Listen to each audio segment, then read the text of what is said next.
Rikthimi i motit me diell ka bërë që një numër i konsiderueshëm qytetarësh, vendas dhe të huaj të vizitonin Kalan Rozafa këtë të diel. Kryesisht vërej që të interesuar për të njohur me historinë dhe bukurinë e Kalas Rozafa ishin familje me fëmijë të vegjël, por edhe grupe nxënësish, të cilët e organizuar nga shkollat kishin zgjedhur Kalan në qytetit për ekskursion, ndërsa nuk mungonin edhe turistët e huaj.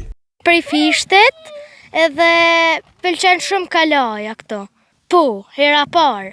Është vend i vjetër, duket s'di si me ju thanë, por është një kënaqësi e madhe kur e shef.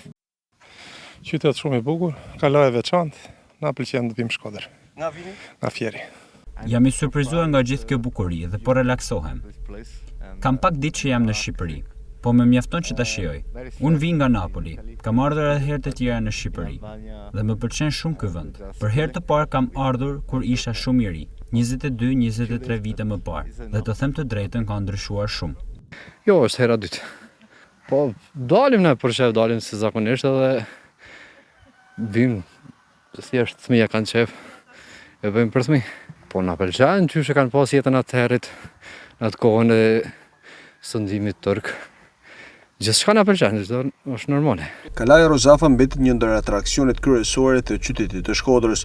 Numri i turistëve që e vizitojnë këtë monument kulture gjatë gjithë vitit, sa vjen e rritet. Në 2 muajt e parë të këtij viti, Kalaja u vizitua nga 4700 turistë, 27% më shumë se një vit më parë.